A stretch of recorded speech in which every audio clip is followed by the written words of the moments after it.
What's going on, everybody? Today we're talking about the newest Mandalorian episode, and my boy Griff couldn't make it tonight, but we do have live from the couch's producer, Michael Donaldson. That's the way, man. Yep, filling in for my boy. I'm kind of playing musical chairs with the segment at the moment, but you know what? I love Mando. Who doesn't? You love Mando? I love Mando. I fucking love Mando. Anyway, sit down, open those nostrils, you little sweet potato, because we got shit to say. All right, so we're reviewing episode 15 of the series, season 2, which has been phenomenal so far, and we're up to The Believer. That's episode 15. Why don't you line me up, Wooch? What were you thinking? Every episode just keeps getting better. Every episode has been awesome, and a few little things that go into making it so awesome is like one thing that stands out to me is every episode it's like a new landscape. It's every episode awesome, isn't it? We've had the ice planet. We've had the desert planet. We've had space. We've had jungle and what would you call it? Caribbean terrain or something they just seem to emulate like different types of scenes from paying homage to different kind of movies. You know, you had the Western one and all those aliens almost kind of made a little feature in there, Indiana Jones almost type thing. You know, it's just been really cool to like expand that universe, right? Yeah. Yeah, this episode was special. You had the return of Migs Mayfield. That's right. Bill Burr's character. And that was something that really shocked me. How well Bill Burr can act. He can act his fucking That guy ass can off. act his dick off. Yeah. He was so convincing in pretty much all of his first role in season 1 was good, but this was special. Like he really sold like one particular scene. He really sold the relationship with Mando on the drive to. Really awesome, wasn't it? Yeah, dude. Yeah. It's just that it's all like you can already tell from the start of the episode that it's like such a nice character that is just going to build on you throughout the episode. You know what I mean? I love that they do that kind of.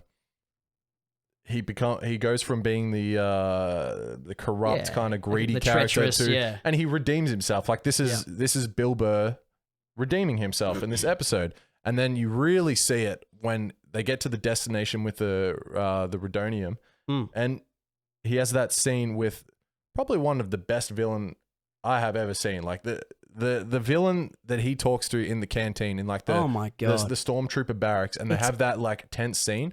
That was fantastic. It's everything. It's the way that it's shot. It's the way that's why one thing I actually really like about this episode that they've changed slightly to the feel of other episodes. I mean, we can go back to that Ahsoka episode where you like that for certain reasons, way more like fast paced and things going on. But this episode seemed to like let things breathe a little bit. Sometimes it's really good to have that conversation where you have those pauses and you let everyone just soak in that atmosphere of that conversation. And like I haven't seen that quite from Mando yet, and to see it from Bill Burr, dude, that was a special kind of scene. The way that it was built up and it was tense, and they added Bill Burr's relationship to this villain character, and that adds like the aspect. So his planet was he was on.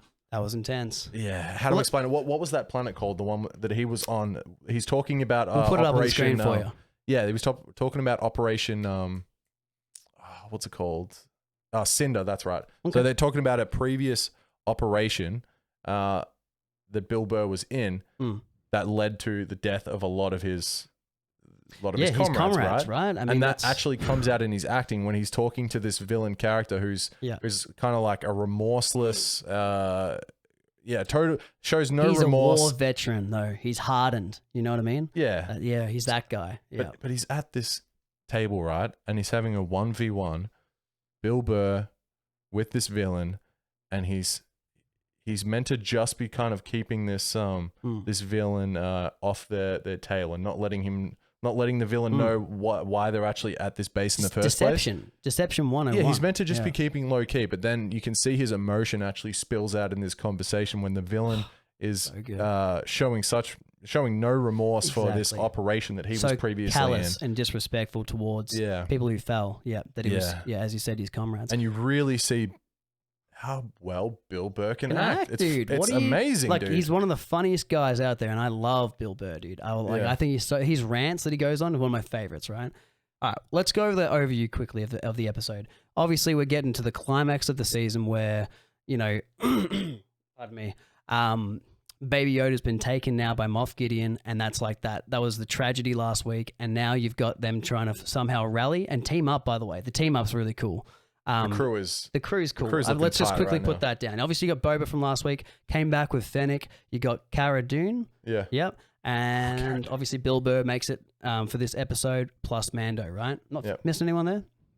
I don't think so. You mentioned Fennec, yeah. Yeah. So that's those five. That's an awesome team up. Even though it was mostly the charisma, you know, between Mando and Bill Burr's character, but it was awesome to have that team up. It was almost like a heist, wasn't it? You've kind of got everything. You've got everyone can shoot. Yeah. You've got sharpshooters, yeah. Yeah. Well, Bill Burr, though he's not going to be in it, or as far as we know, for a little while, he is the slick talker in this episode. And then like Mandalorian is just the Mary Sue who can just always ends out on his feet. So the premise of the episode is pretty much that they're trying to find the coordinates of Baby Yoda, or where Moff Gideon's ship is that he's holding him in, right? So they've gone to this planet. They're pretty much impersonating stormtroopers, and that's when we bring us to that scene, that really intense scene in like it's pretty much the canteen area, the eating or drinking area of the stormtroopers base.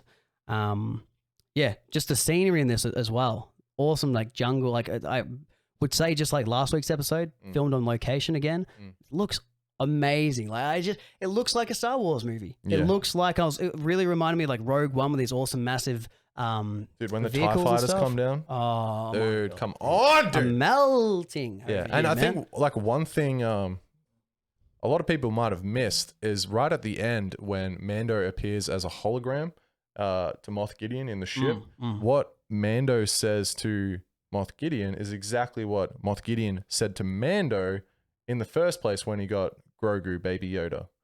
It's the same thing. I didn't even realize that. I didn't know either. And then I was like, why is Mando sending him this hologram? He doesn't need to send him the hologram. And it's actually just to say like, hey, dude, fuck you, I'm coming for you, dude. He's getting pissed, dude. He's getting angry. Mando could not be cooler. Yeah. It's just what a show. And like the first season was good. We watched it in like one night pretty much. This next season is fucking so good, man. It looks ridiculous. As we said, that TIE fighter like little shot there that you see obviously when like they have what do you call them, like pirates or bandits trying to attack. When are you ever excited to see TIE fighters save the dude? And they save the day though. It looks awesome. Oh, dude. The show looks is like so good. Like a napalm kind of scene from like, you know, Apocalypse Now coming down, and it looks awesome. Standouts. Another big talking point. Mando takes his helmet off for quite a remarkable amount of time. Yeah, you see Pedro Pascal in his full glory in this episode. Yeah, it's good to see that you finally get to kind of see that. You get to see his eyes. You get to see the acting come out of him, not just the voice. And you know what I mean? Like, it's nice. It's a nice change. Yeah. Maybe some people will be annoyed about it because it's like he never takes off his helmet, but what is he going to do? You had to for that circumstance. So, and then other big bit. Are we going to talk about the bomb from? We are. I was like, are you going to say the same thing?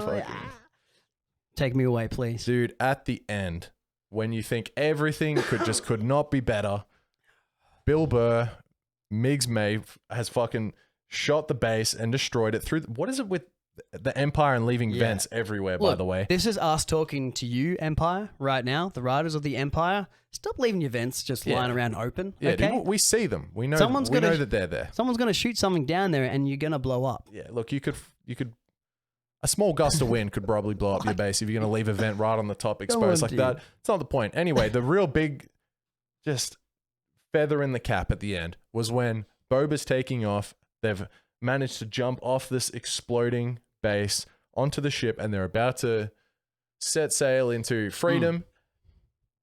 And Boba drops the same bomb at his ship that he used to escape from Obi-Wan in Attack of the Clones. Cataclysmic.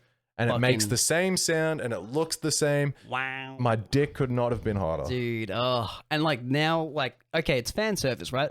A lot of this is fan service, but it's paying off. Like, I mean, not only is Boba back, but then also that's from Django, really. That's what we know that from. It's from Django and Attack of the Clones. And so we're getting like fan service from people who even like the prequels as well. Yes. Look, we're just getting those throwbacks from everywhere, dude. That's and I'm loving it. So the prequels got shit on, right? And then the new ones come out, the Disney ones, Suddenly prequels and look suddenly better. prequels are cool again. Kind of look okay, actually. Yeah. Kind of Never dust thought them they off a weren't. little bit I was and always a prequel guy, but look kind of a little bit shiny. Yeah, look, that's another conversation, isn't it?